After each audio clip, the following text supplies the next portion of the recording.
इतकं वेड होतं तर कशाला लग्न करून आलीस? सासूच्या त्या एका प्रश्नाने होत्याचं नव्हतं झालं.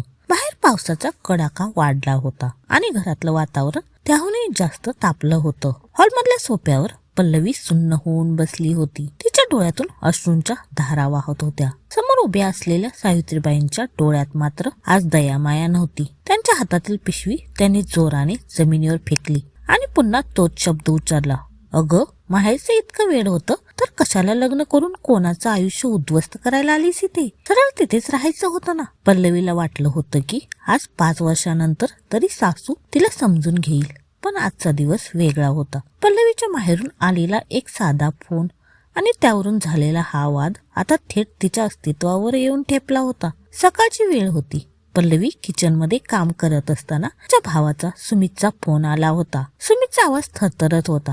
ताई, बाबांची तब्येत अचानक बिघडली आहे. त्यांना हॉस्पिटलमध्ये भरती केले. तू एकदा येऊ शकशील का? पल्लवीचं काळजात धस्स झालं. तिने घाईघाईने सासूंना विचारलं, आई, बाबांना हॉस्पिटलमध्ये नेले, मी जाऊन येऊ का 2 दिवस? सावित्रीबाईंनी चहाचा कप जोरात खाली ठेवला. परत माहेर? गेल्या आठवड्यातच तर फोनवर तासभर बोलत होतीस, आता हे नवीन काय नाटक? पल्लवीने समजावण्याचा प्रयत्न केला. आई, नाटक नाहीये, बाबांना खरंच त्रास होतोय. पण सासू ऐकण्याच्या मनस्थितीत नव्हती. संध्याकाळी जेव्हा अविनाश ऑफिसवरून आला तेव्हा सासूबाईंनी गोष्ट वेगळ्याच पद्धतीने मांडली. बघ रे अविनाश, तुझ्या बायकोचं लक्ष संसारात कमी आणि माहेरीत जास्त असतं. आता म्हणे तिचे बाबा आजारी आहेत, नेहमीच काहीतरी कारण असतं हिच्याकडे. अविनाश थकला होता. त्याने पल्लवीकडे रागाने पाहिलं. पल्लवी, सारखं माहेरचं काय लावलंयस? माझं घर, माझे आई वडील तुला महत्वाचे वाटत नाहीत का? पल्लवीचा संयम सुटला. अविनाश, माझे बाबा आयसीयू मध्ये आहेत आणि तुम्ही लोक मला इथे अडकून ठेवताय. माझं माहेर म्हणजे काय फक्त माझा स्वार्थ आहे का? हे ऐकताच सावित्रीबाईंचा पारा चढला. त्याने कपाटातून पल्लवीने माहेरच्या कामासाठी साठवलेले काही पैसे आणि दागिने बाहेर काढले. हे पल्लवीने संकटाच्या काळासाठी बाजूला ठेवले होते. हे बघ अविनाश, हे दागिने आणि पैसे हिने चोरून माहेरच्यांसाठी ठेवलेत. हिचं मन कधीच या घरात रमलंच नाही. पल्लवी शांत झाली. तिने डोळे पुसली. आजपर्यंत तिने सासूचे टोमणे, नवऱ्याची चिडचिड सगळं सहन केलं होतं, कारण तिला वाटलं होतं की प्रेम दिल्याने प्रेम मिळतं. पण आज तिला समजलं की या घरात ती फक्त एक काम करणारी सून होती, जिचं स्वतःचं असं काहीच अस्तित्व नव्हतं. पल्लवी उठली. तिने जमिनीवर पडलेली आपली बॅग उचलली. सासूला वाटलं ती रडत रूम मध्ये जाईल, पण पल्लवीने घराच्या मुख्य दरवाजाकडे पाऊल टाकलं.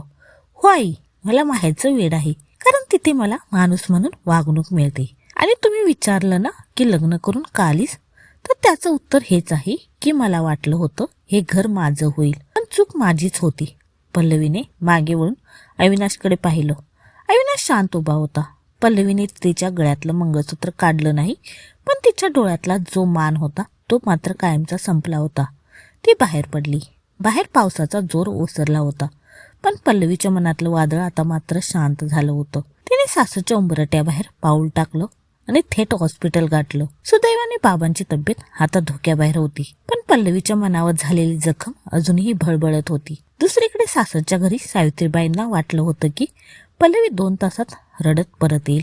कुठे जाणार आहे ती? शेवटी या घराशिवाय तिला दुसरं कोण आहे? त्या अविनाशला समजावत होत्या, पण रात्र उलटली तरी पल्लवीचा पत्ता नव्हता. अविनाशने वारंवार फोन लावला, पण पल्लवीने फोन उचलला नाही. सकाळी 10:30 वाजता घराची बेल वाजली. सावित्रीबाईंना वाटलं पल्लवीच असेल. त्याने चेहऱ्यावर विजयाचं हसू आणलं आणि दरवाजा उघडला, पण समोर पल्लवी नव्हती, तर एक कुरिअर बॉय उभा होता. त्याच्या हातात एक कायदेशीर नोटीस होती. अविनाशने ती नोटीस उघडली आणि त्याचे डोळे विस्पारले. त्यात लिहिलं होतं, पल्लवीला तिच्या स्त्रीधनाचा आणि 5 वर्षाच्या मानसिक छळाचा मोबदला हवा आहे.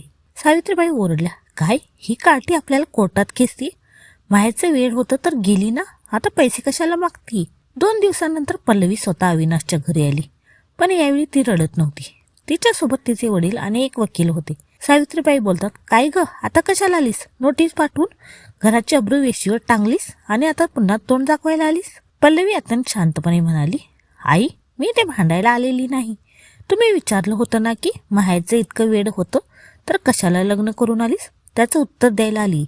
मी लग्न करून आले कारण मला वाटलं होतं की तुम्ही माझं दुसरं कुटुंब व्हाल, पण 5 वर्षात मला समजलं की तुमच्यासाठी सून म्हणजे फक्त एक बिनपगारी नोकरानी आहे, जिचं स्वतःचं मन नसावं. अविनाश ओरडतो, पल्लवी, हे काय चालवलीस तू? घरातल्या गोष्टी बाहेर कशाला नेतेस? पल्लवी म्हणाली. अविनाश, घरातल्या गोष्टी घराबाहेर तेव्हाच जातात जेव्हा घरातला माणूस माणूस म्हणून जगण्याचा अधिकार गमावतो. तुम्ही माझ्या बाबांच्या आजारपणाचा अपमान केलात, माझ्या स्वाभिमानाचा अपमान केलात. हे दागिने, हे पैसे जे आईने बाहेर काढले होते ना, ते माझ्या कष्टाचे होते, माझ्या नोकरीच्या पगारातून वाचवलेले होते. पल्लवीने बॅगेतून एक फाईल काढली. हे पहा, गेल्या 5 वर्षात मी या घरासाठी किती खर्च केलाय त्याचा हा हिशोब. आणि आई, तुम्ही ज्या माहेरच्या वेळाबद्दल बोलत होतात ना, आज माझ्या त्याच माहेरच्या माणसाने मला पुन्हा उभं राहण्याचं ताकद दिली आहे. सावित्रीबाई काही बोलायला जाणार तितक्यात पल्लवीने त्यांना थांबवलं. आई, आता मला तुमच्याकडून काहीच नकोय, ना तुमचे दागिने ना तुमचं घर. मला फक्त माझा स्वाभिमान हवा आहे, जो तुम्ही या 5 वर्षात पायदळी तुडवला. मी आज हे घर कायमचं सोडत आहे. पल्लवी वळली आणि चालू लागली. अविनाशने तिला थांबवण्याचा प्रयत्न केला, पण पल्लवीने त्याचा हात झटकला. अविनाश, ज्या दिवशी तू तुझ्या आईच्या त्या चुकीच्या प्रश्नावर गप्प बसला होतास, त्याच दिवशी आपल्या नात्याचा शेवट झाला होता. पल्लवी घराबाहेर पडली. समोर स्वच्छ आकाश होतं.